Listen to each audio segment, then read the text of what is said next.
기대가 됩니다. 인사 한번 해볼까요? 하나님의 은혜가 기대가 됩니다. 하나님의 은혜가 기대됩니다. 하나님의 은혜가 기대됩니다.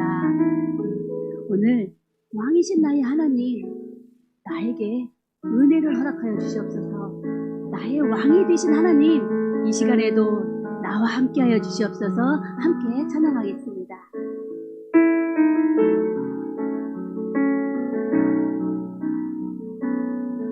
왕이신 나의 하나님, 왕이신 나의 하나님, 내가 주를 높이고 영원히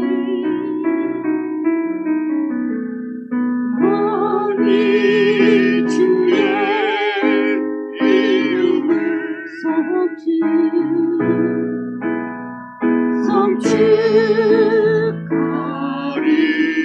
성축하리이다.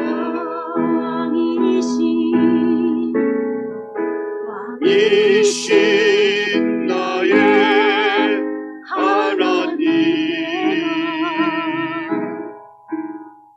내가 주를 높이고 영원히 주의 이름을 성축하리. 한 번 더 고백하겠습니다. 왕이신 나의 하나님, 왕이신 나의 하나님, 내가 주를 높이고 영원히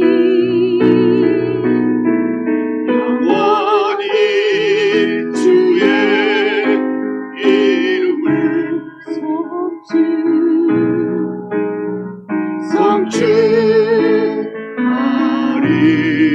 성축하리이다. 아멘. 이 시간에도 큰 박수 치면서 찬양하기 원하는데요. 기뻐하며 함께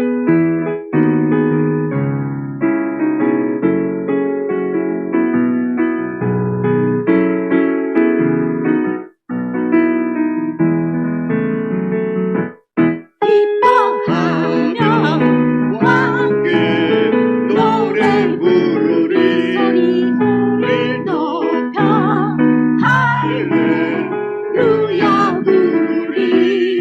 주님 앞에 나와 찬양 드리며 우리 주님과 함께 기뻐하리라. 나의 창조자, 나의 창조자, 나의 구원자, 가장 귀한 나의 예수님 찬양합니다. 나의 치료자, 나의 선한 목자 되신 주 예수 나의 주 찬양. 기뻐하며 주께 기뻐하며 함께 노래 부르리. 소리 높여 할렐루야 부르리. 주님 앞에 나와 찬양 드리며 우리 주님과 함께 기뻐하리라. 나의 창조자, 나의 창조자, 나의 구원자, 나의 예수님 찬양합니다. 찬양해요. 나의 치료자,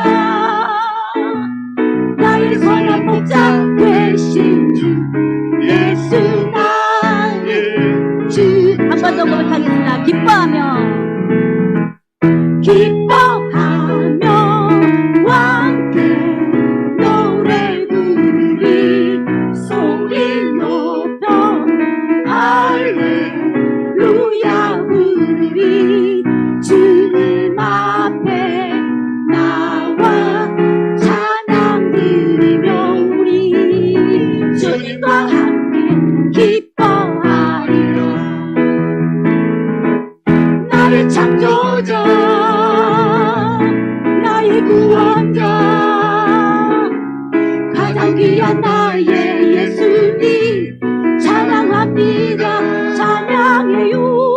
나의 치료자,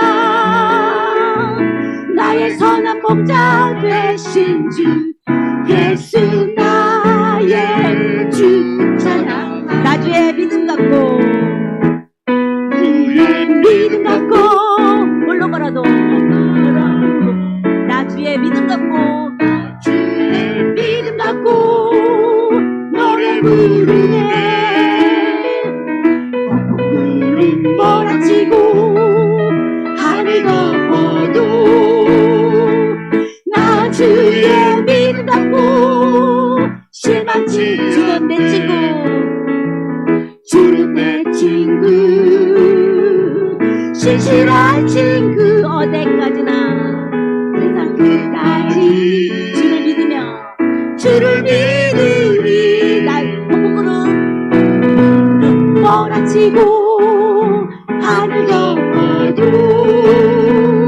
나 주의 믿음 갖고 실망치 않아. 내 주는 선한 목자, 내 주는 선한 목자 나를 인도해. 사망의 골짜기로 다닐지라도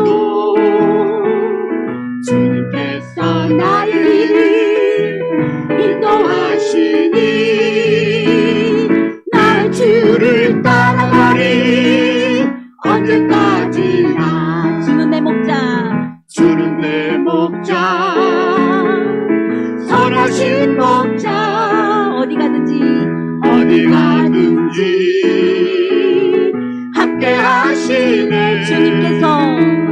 주님께서 나의 길을 인도하시니 나 주를 따라가리. 언제까지. 나 주의 믿음 갖고 한 번 더 고백합니다. 주의 믿음 갖고 홀로 걸어도 나 주의 믿음 갖고 노래 부르네. 구름 몰아치고 하늘 덮어도 나 주의 믿음 갖고 실망치 않. 주는 내 친구, 주는 내 친구, 신실한 친구. 세상 끝까지 주를 믿으리. 폭풍 몰아치고 하늘 덮어도 나 주의 믿음 걸리. 언제까지. 내 주는 선한 목자, 내 주는 선한 목자 나를 인도해. 사망의 골짜기로 다닐지라도 주님께서 나의 길을 인도하시니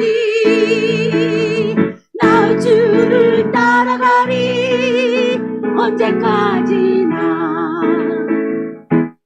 내 목자, 선하신 목자. 어느 가든지 함께 하시네. 주님께서 나의 길을, 주님께서 나의 길을 인도하시니 나 주를 따라가리. 언제까지. 나 주를 따라가리. 나 주를 따라가리. 언제까지나. 아멘. 주의 믿음 가지고 언제까지나 주님께 따라가는 우리가 되기를 소망합니다.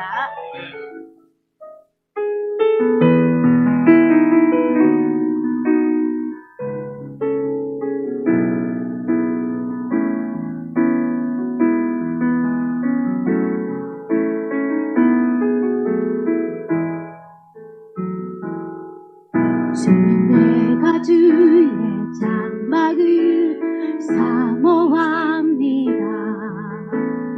오직 주의 임재를 갈망합니다.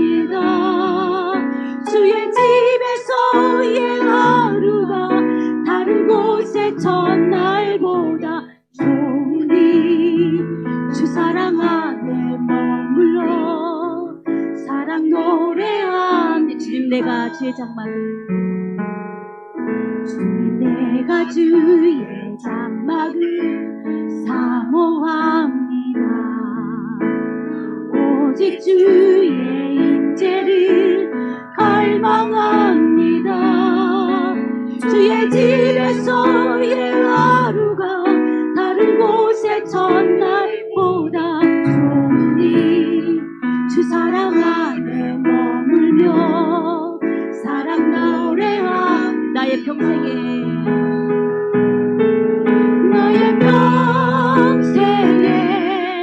단 한 가지 소원 주의 아름다우신 보며 사랑 노래하는 것 나의 왕 되신 주님의 얼굴 구하며 주 사랑 안에 머물러 사랑 노래한 한 번 더 고백하겠습니다. 주님 내가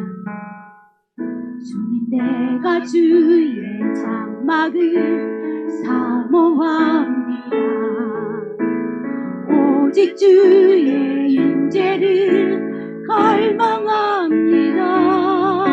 주의 집에서의 하루가 다른 곳의 첫날보다 좋으니 주 사랑 안에 머물러 사랑 노래하 나의 평생에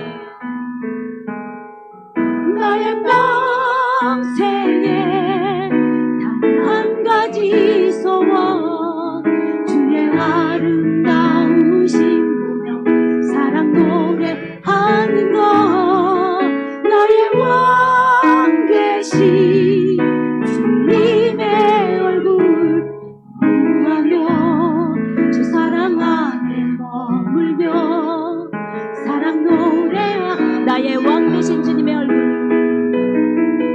나의 왕 되신 주님의 얼굴 구하며 주 사랑 안에 머물며 사랑 노래합니다. 하나님 감사합니다.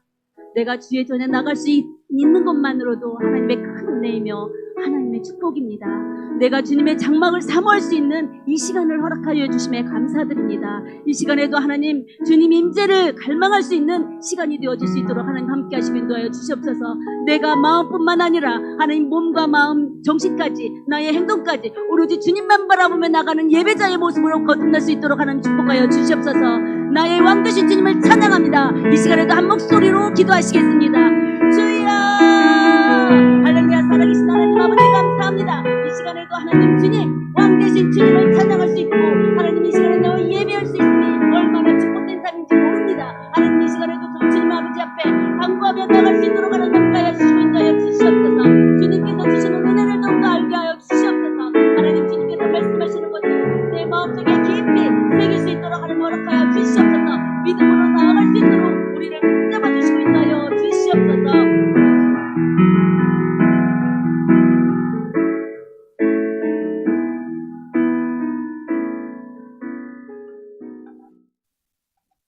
베드로서 1장 8절에서 10절까지 다 찾으셨으면 우리 한 절씩 교독합니다. 8절입니다. 이런 것이 너희에게 있어 흡족한즉 너희로 우리 주 예수 그리스도를 알기에 게으르지 않고 열매 없는 자가 되지 않게 하려니와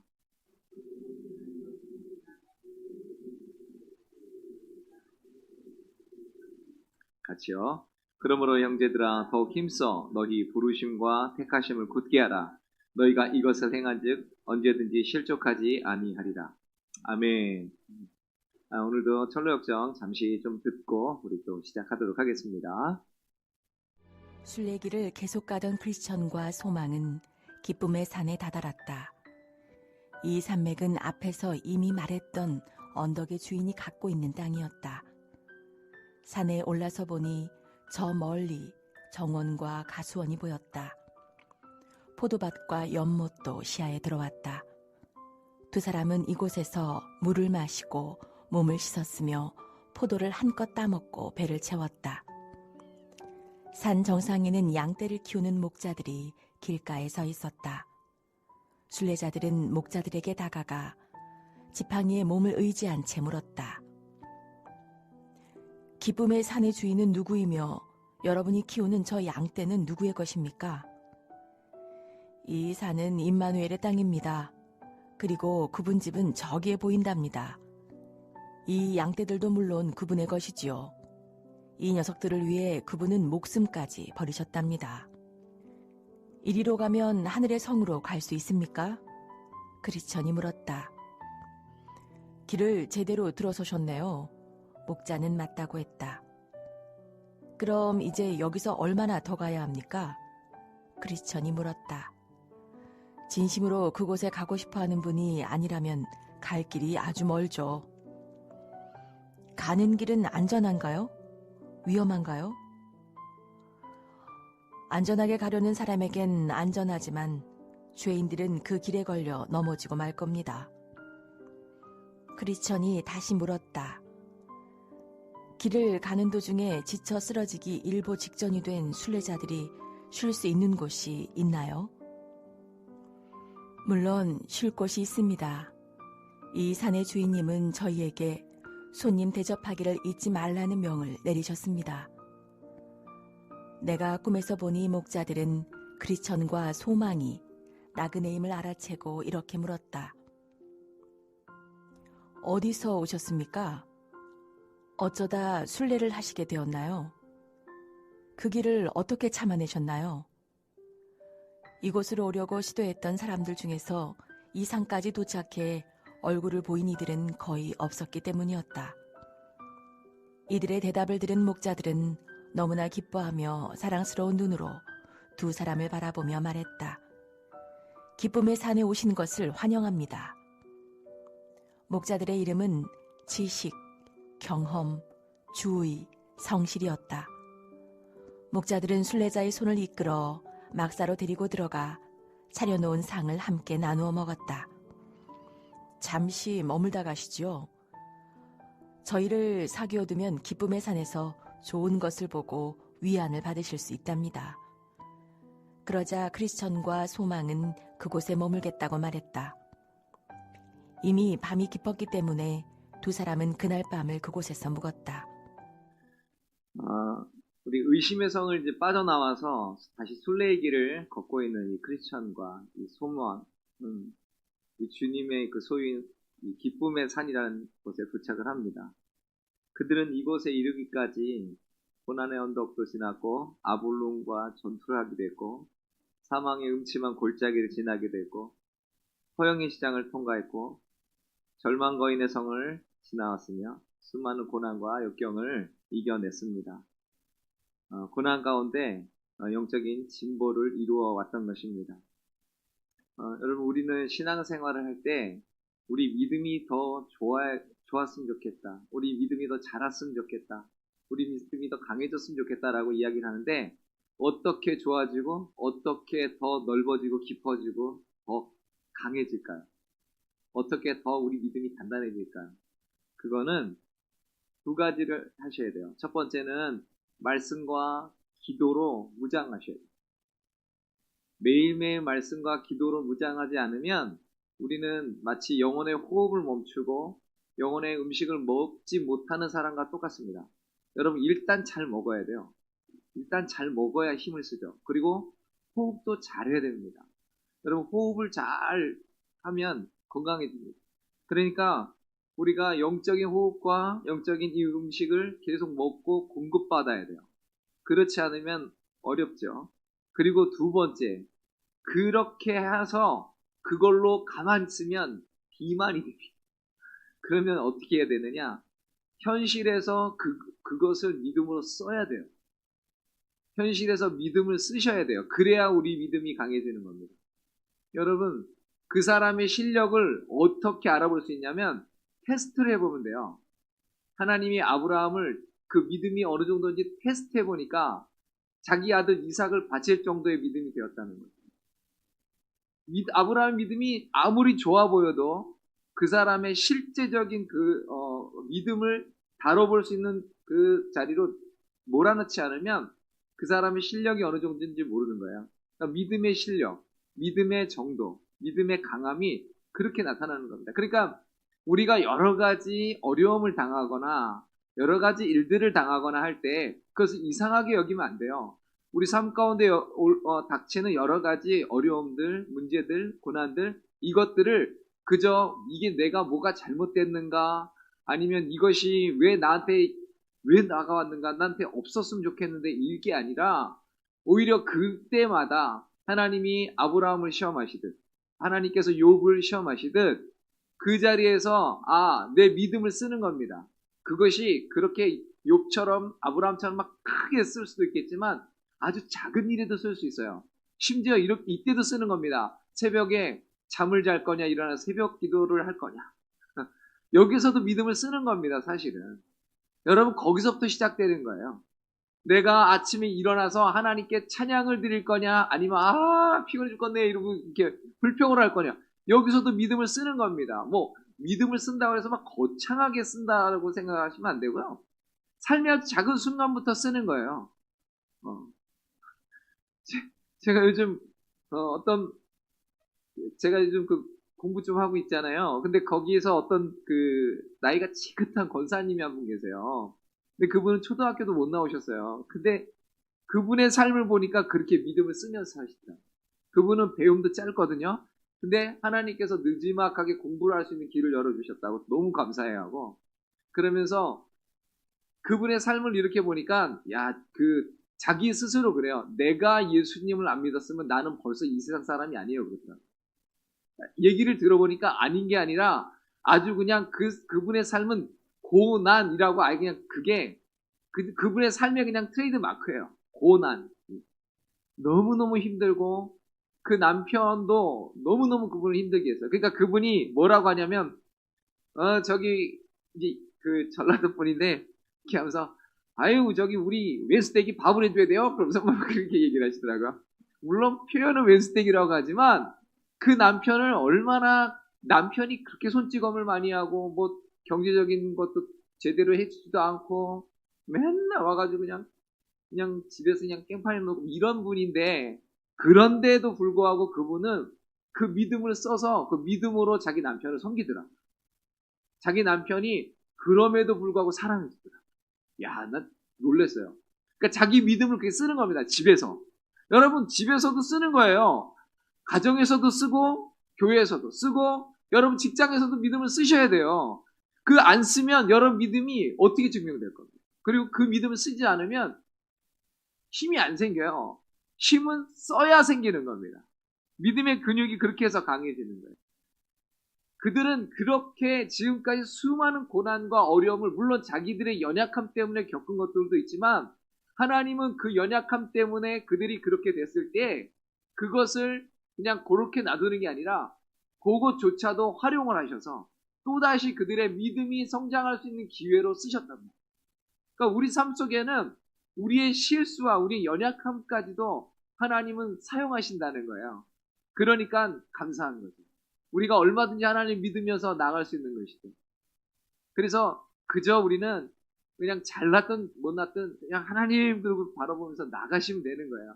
크리스찬이 계속 그랬잖아요. 때로는 그냥 풍덩 빠지기도 하고 그냥 이상하게 되기도 하고 하지만 그럼에도 불구하고 때론 자책도 하고 하지만 그래도 하나님 의지하면서 한 걸음 한 걸음 나아가지 않습니까? 그렇게 하면서 믿음의 근육이 생기고 믿음이 강해지고, 그러니까 오늘 높은 산인 이 기쁨의 산을 오를 수 있었다는 거예요. 여러분, 하나님께서 주시는 그 기쁨을 맛보기 위해서는 그 믿음을 쓰셔야 되는 거예요.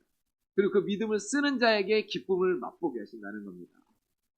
그래서 믿음으로 그리스도께 뿌리를 내리고 세움을 입게 되면 그런 힘든 상황 가운데서도 기뻐할 수 있다라고 하는 것이죠. 많은 사람들이 자기의 희생이 요구되고 자기 수고가 요구되기 때문에 영적으로 높은 수준에 이르는 걸 별로 좋아하지 않습니다. 실제로 믿음이 좋아졌으면 좋겠다라고 하지만 그렇지 않은 걸 참 많이 봐요. 그리고 뭐라고 얘기하냐면 솔직하게 내가 결정한 요 정도 수준만큼만 신앙생활 하려고 하는 거예요. 그러니까 말 그대로 지옥 안 갈 정도만. 지옥 안 가고 이 땅에서 그냥 하나님께 적당히 도움을 얻으면서 이렇게 축복받으면서 살 수 있을 정도만. 근데 사실 그것도 많이 안 되죠. 이 땅에서 하나님께 축복받으려면 하나님께 전적으로 순종하고 가셔야지. 순종하는 게 쉽습니까? 근데 어쨌든 자기가 결정한 적당한 수준에서 신앙생활 하려고 한다는 거죠. 이건 매우 위험한 태도입니다. 오늘 우리가 읽은 본문에서 보면 사도 베드로는 영적인 진보를 나타내기에 게으른 자는 열매가 없다는 거예요. 영적인 진보를 나타내기 위한 그 일에 힘쓰지 않고 게으른 자는 열매가 없다. 그리고 목적지가 천국이라는 것도 잘 바라보지 못해요. 신앙생활을 하면서도 우리가 어디를 방향으로 가는지, 제가 가끔 말하는 것처럼 영혼의 잇대서 살아가는 것을 배워야 되는데, 영혼의 잇대서 살아가는 것은 온데간데 없고 그저 이 땅의 것만이 다 나를 사로잡는 거예요. 내 마음을 온통 사로잡고 내 모든 관심사가 거기에 있는 것이죠. 그러니까 이 땅에서의 어떤 문제들이 좀 풀리지 않으면 바로 원망하는 모드로 바뀌어버리는 겁니다. 왜냐하면 이 땅의 것으로 다 판단해버리기 때문에 그래요. 여러분, 만약에 그렇다고 한다면 수많은 순례자들은 우리가 볼 때 얼마나 비참해요. 일정시대 때 일제 그 강점기 때 얼마나 많은 분들이 그 감옥에서 돌아가시고 비참하게 돌아가시고 그 가족들도 얼마나 막 그랬는지 몰라요. 그럼 그분들은 다 저주받은 사람들이겠네요. 그렇잖아요. 근데 그분들은 그렇게 하지 않았다는 거죠. 영혼의 잇대서 살기 때문에 때로는 이 땅에서 내가 어려움 당할 수 있다. 그리고 이렇게 내 그 고통 속에 내 생명 끝나도 우리 찬송가 가사처럼 그럼에도 불구하고 나는 예수 그리스도를 믿으니 그것으로 되었다라고 하면서 가야, 그렇게 해야 풀리는 문제예요. 안 그러면 이해가 안 되는 거죠. 여러분, 구원의 은혜도 그래서 망각하게 돼요. 내가 구원받은 자라는 사실, 내가 예수 그리스도의 자녀라는 사실, 그래서 하나님의 백성이라는 사실조차도 자꾸 까먹는 겁니다. 그러니까 자꾸 실족하게 되는 거예요. 여러분, 왜 우리가 믿음 생활하면서 이렇게 시들시들하는가? 바로 거기에 있습니다. 그래서 오늘 베드로서 1장 8절에 10절 말씀에 우리가 이런 것이 너에게 있어 흡족한지 너희로 우리 주 예수 그리스도를 알기에 게으르지 않고 열매 없는 자가 되지 않게 하려니와 이런 것이 없는 자는 맹인이라 멀리 보지 못하고 그 옛죄가 깨끗하게 된 것을 잊었느니라. 그러므로 형제들아, 같이 읽어봐요. 시작. 더욱 힘써 너희 부르심과 택하심을 굳게 하라. 너희가 이것을 행한즉 언제든지 실족하지 아니하리라. 여러분, 더욱 힘써서 우리의 부르심과 택하심을 굳게 하래.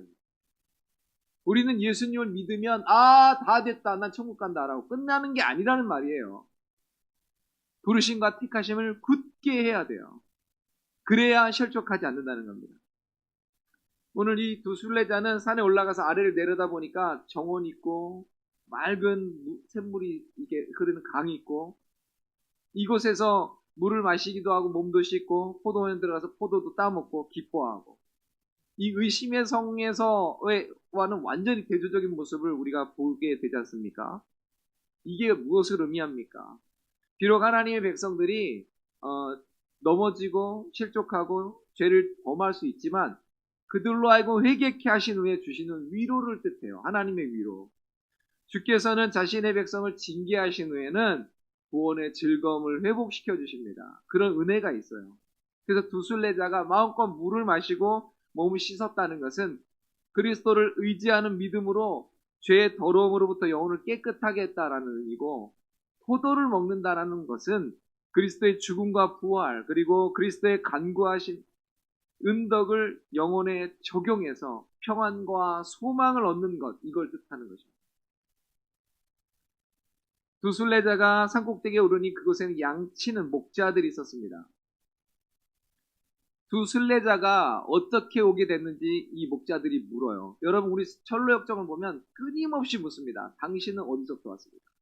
당신은 어떻게 하면서 이 길을 갑니까? 그리고 어디로 가고 있습니까? 묻는데 오늘 심지어 이것까지 물어봅니다.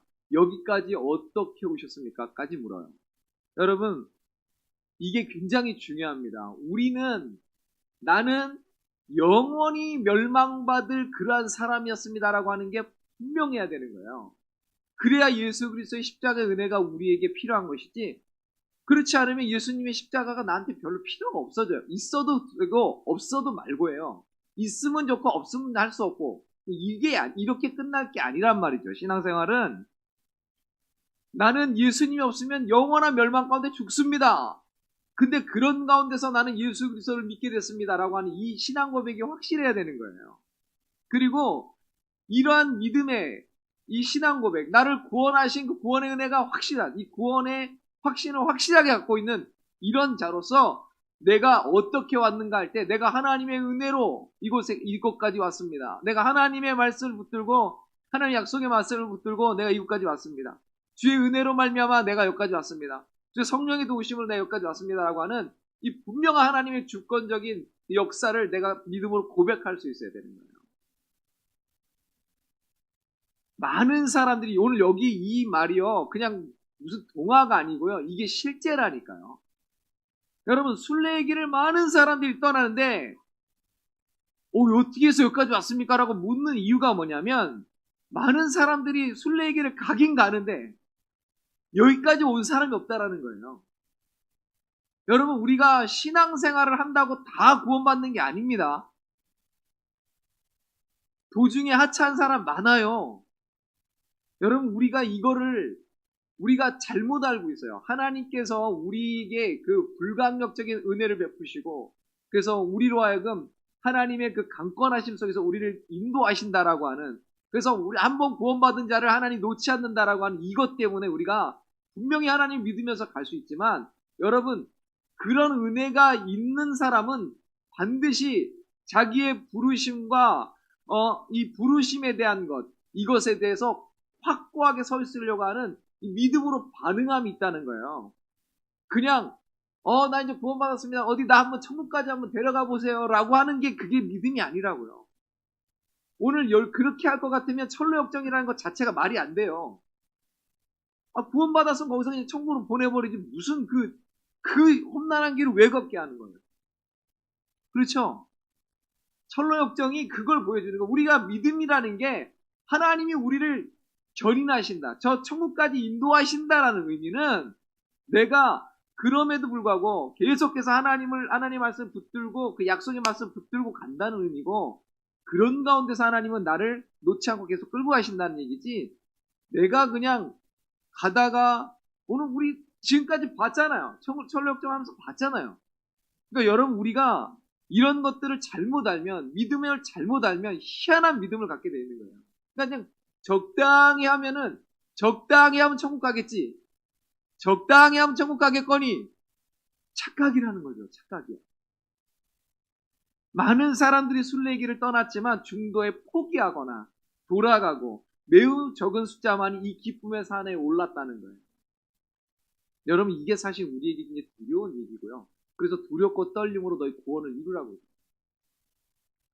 여러분, 순례길에서 수많은 유혹과 핍박과 고난과 오류들로 인해서 사람들이 믿음의 길을 포기합니다. 얼마나 많은 사람들이 예수님 믿다가 이거 믿어봐야 별거 없네 그리고 가버린 사람들이요 정말 많아요. 그리고 실제로 몸은 안 떠나는데 이미 마음은 떠난 사람들도 많아요. 믿음의 길을 중도에 포기하는 자는요, 사실은 말씀의 뿌리가 그 안에 없다는 것을 증명하는 겁니다. 그리고 진정한 은혜가 그 안에 없는 것이 증명이 되는 거예요.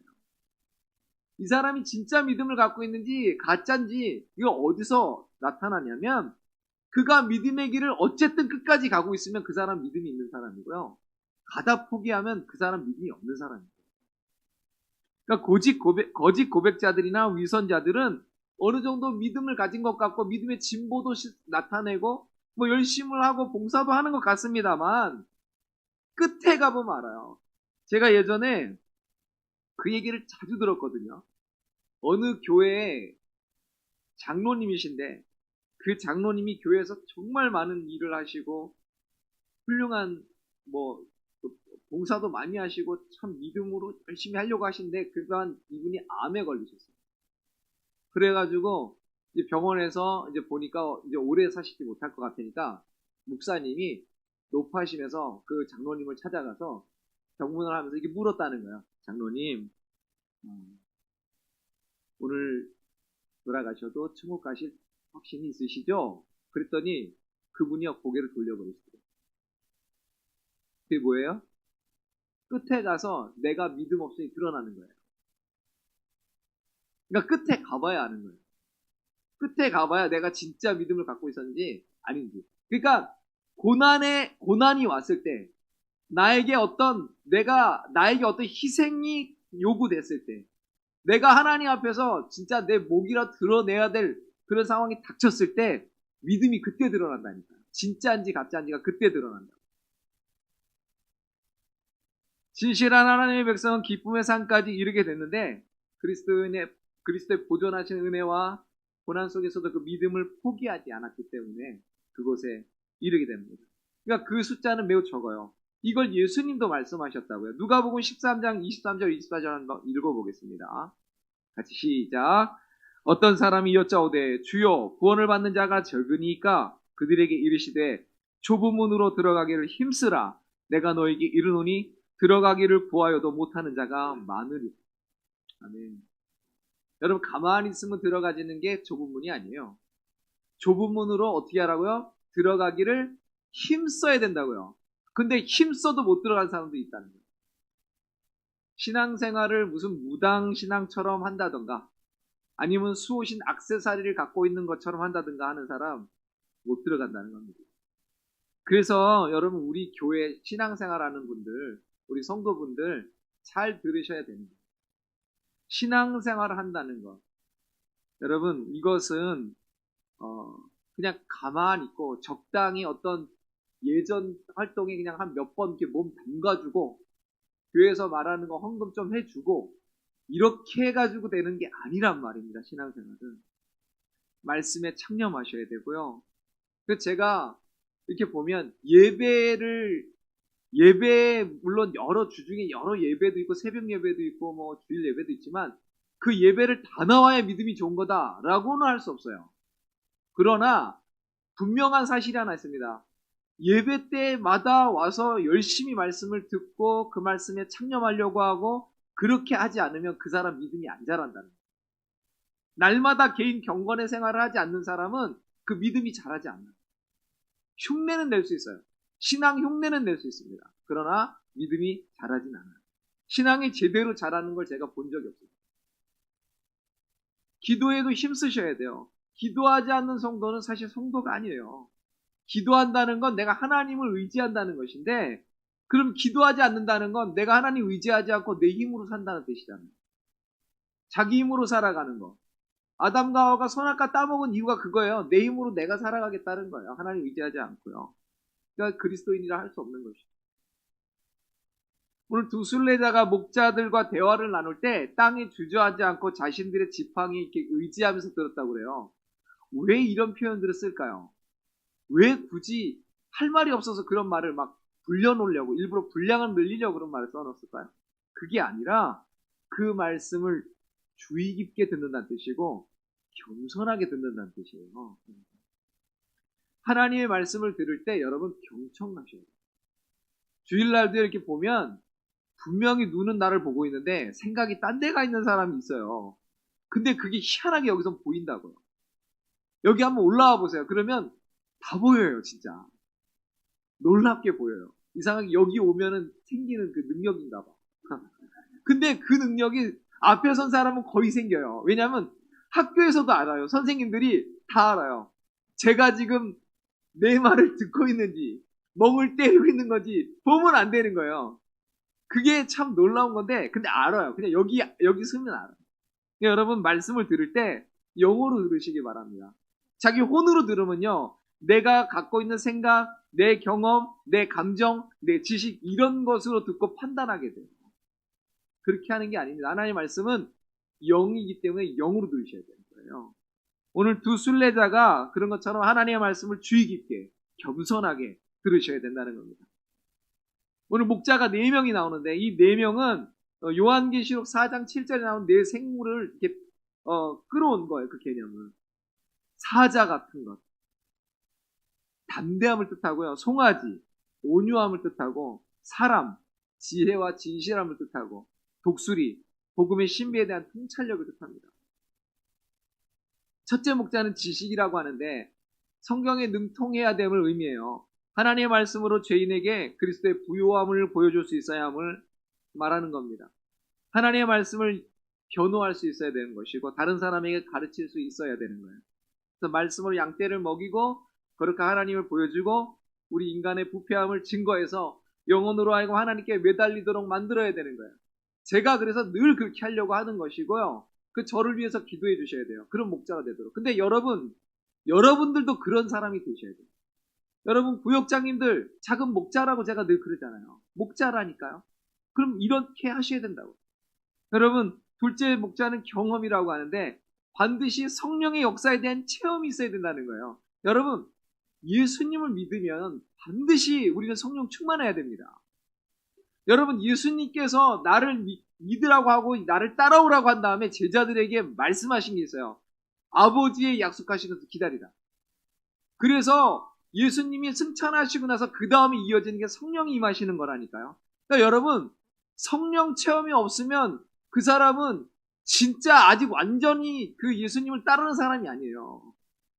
그러니까 그 성령 체험을 달라고 성령의 체험 충만한 역사를 체험하게 달라고 여러분 오순절 마가의 다락방에 들어가서 기도하신 것처럼 기도하셔야 되는 거예요. 열심히 기도하셔야 돼요. 진짜로. 하나님 나에게 성령의 그 불같은 역사 정말 아주 그냥 이 물리적으로 느껴질 정도로 성령이 나를 완전히 지배하는 그런 역사들이 나에게 좀 있게 해주옵소서라고 기도하시고 저기 충만함 받으셔야 돼요. 성령 충만함 받아야 감당하는 거예요. 여러분 그래서 그렇게 성령의 충만한 역사를 진정한 성령의 역사를 우리가 경험할 때 우리가 그렇게 이 주의 일들을 감당할 수 있어요. 그런 목자가 돼야 되고요. 여러분 모두가 그런 사람들이 되셔야 돼요. 언제까지 내가 누군가에게 이끌림을 당하는 사람이 아니에요. 우리도 언젠가는 누군가를 이끌어주는 그런 목자의 자리에 서야 되는데 그때 어떻게 할 거예요? 아까 말씀드린 대로 말씀과 이런 성령의 충만한 역사와 이런 것들을 다 자기가 경험하고 알고 준비돼야죠. 여러분 세 번째 목자는 경계라고 합니다. 자신의 심령 상태를 살피는 것은 물론이거니와 하나님 백성 영혼의 상태를 감독하고 위험에 노출됐을 때 경고해 주는 거예요. 계속해서 사단은 성도를 속이거든요. 유혹하거든요. 그러니까 그것에 대해서 주의를 하게 만들고 하나님께로 관심을 쏟게 만들고 그리고 고난당하는 영혼에게 위로를 주고 낭망하고 있는 자에게 용기를 주고 하는 일들을 해야 되는 거죠. 그거를 목사도 해야 되지만 여기 우리 직분자들도 하셔야 돼요. 구역장님들은 뭐 말할 것도 없고 모두가 그렇게 하셔야 되는 거예요. 여러분 집에 돌아가시면 좀 목자 아니에요. 그렇게 하셔야죠. 네 번째 목자는 진실이라고 합니다. 하나님의 영광을 위한 열심이 있어야 한다는 거죠. 영혼들의 유익을 위해서 수고해야 되고 더러운 이익이나 명예를 위해서 일하면 안 되는 것. 진실된 마음으로 투명하게 모범적인 경건의 삶이 증거되어야 되고 존경을 받아야 된다라고 하는 것이죠. 그래서 초대교회 성도들 한번 보십시오.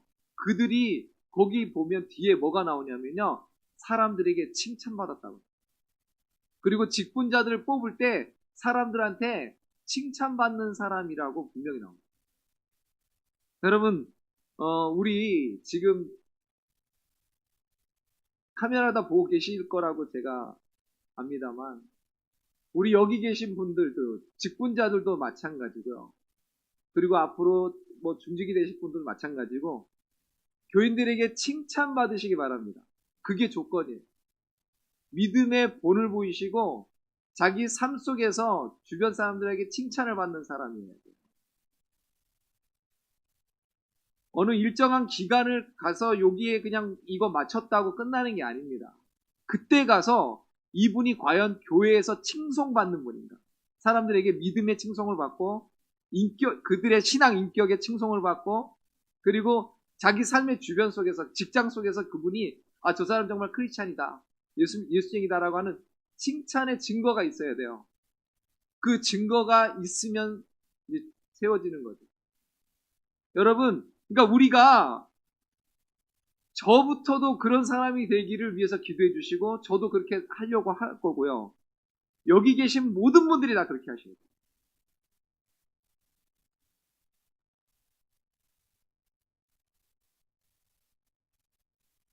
시간이 많이 갑니다. 하는 데까지 하겠습니다. 우리 순례자들이요, 그 목자들에게 묻습니다. 그 길이 혹시 위험하지 않습니까? 라고 물어요. 그러니까 목자가 이렇게 얘기해요. 정직히 행하는 자는 안전하나 죄를 짓는 자는 넘어집니다. 그러면서 이 두 순례자를 데리고 사람들이 죄로 인해서 넘어진 지점들을 보여줘요. 첫 번째는 오류, 이단의 산이라고 부르는 산꼭대기로 가서 그들에게 아래를 내려다보도록 합니다. 그러니까 거기에는 발을 잘못 디뎌서 떨어진 사람들의 시체가 질비했다고 설로역정 그리고 있어요. 망령되고 허탄한 말을 주장하는 자들의 결말을 보여주는 거예요. 그리고 또 조심이라고 하는 산꼭대기에 올라가서 앞을 보지 못하는 사람들이 무덤을 벗어나지 못하고 계속 헤매는 광경을 보여줍니다. 곁길로 들어갔다가 절망의 거인한테 잡혀가지고 의심의 성에 들어가서 눈이 뽑힌 자들이에요. 그러니까 이걸 보고 크리스찬과 소망은 서로 말없이 쳐다보면서 눈물을 흘렸다고 설로역정은 그리고 있습니다. 왜냐하면 자신들이 거길 지나왔기 때문에. 그리고 또 다른 곳으로 데려가는데 지옥으로 가는 새끼를 보여줍니다. 그러면서 목자들이 이렇게 설명을 해요. 저곳엔 에서와 같이 팥죽 한 그릇에 장자권을 판 사람들이 있고 자기 스승 예수를 판 유다와 같은 사람들이 있고 복음을 비방하고 조롱하던 부리장색 알렉산더와 같은 자들이 있죠. 아나니아와 그의 아내 삽비라처럼 성령을 거스려 거짓을 말한 자들이 그 안에서 고통받고 있습니다. 라고 이야기합니다. 여러분 우리에게 경고죠. 경고. 신앙생활을 하지만 신앙생활에 승리하지 못하고 이렇게 가는 경우들이 많다는 거예요. 우리 예수님께서 뭐라고 하십니까? 내가 다시 올 때 믿음을 보겠느냐. 이게 예전에 이런 말 때문에 굉장히 조금 어려움을 당한 목사님도 있는데요. 그러나 그분의 말이 결코 헛되지 않은 게 있어요. 그게 뭐냐면 지금 한국 교회 안에 정말 구원받은 믿음을 가진 사람이 11조도 안 돼요. 그러더라고요. 근데 그 얘기를 듣는데 막 여기저기서 반발하죠. 그럼 당신 혼자 잘났냐? 막 그래서 당신만 믿으냐? 막 난리가 났는데 그분이 그러는 거야. 한번 잘 돌아보라고. 기도하면서 자기를 한번 잘 돌아보라고. 내가 진짜 구원받은 믿음인지 한번 잘 돌아보라고. 그러더라고요. 참 무서운 말이죠. 솔직히. 거기에는요. 직분이 문제가 아니에요. 목사들도 질비하게 있어요. 그러니까 목사도 조심하셔. 목사부터 조심해야죠. 사실은. 저 같은 사람이 더 무서워요. 왜냐하면 가르치는 자가 더 많이 책망받는다고 그러니까.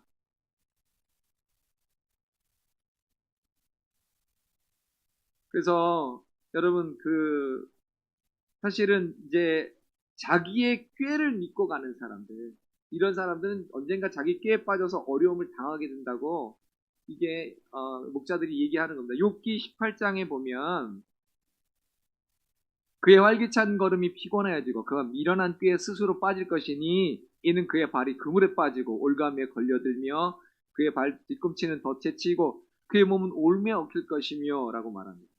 왜 자기 꾀를 가지고 살아가는 사람이 이렇게 되냐면 그 이유가 하나님 때문이라고 나와요. 여러분 고린도전서 3장 19절 한번 같이 읽어보겠습니다. 시작. 이 세상 지혜는 하나님께 어리석은 것이니 기록된 바 하나님은 지혜 있는 자들로 하여금 자기 꾀에 빠지게 하시는 이라 하였고. 그러니까 자기 꾀를 따라 살아가는 사람은 언젠가 넘어지게 돼 있다는 겁니다. 그리고 하나님은 그런 사람들을 가만두지 않는다는 거예요. 그런 죄를 용납하지 않는다는 거예요. 당장 편해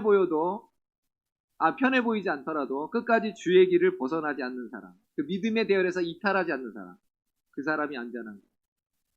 당장은 세상이 좋아 보이고 더 편한 길, 쉬운 길로 가고 싶어서 새 길을 택할 수 있지만 언젠간 넘어진다는 겁니다. 그러니까 우리가 주의 그 믿음의 길을 그게 험하더라도 계속 따라가야 된다는 거예요. 신앙 여정이 쉽진 않아요. 그러나 하나님이 계시니까 그 하나님 바라보며 나가는 겁니다.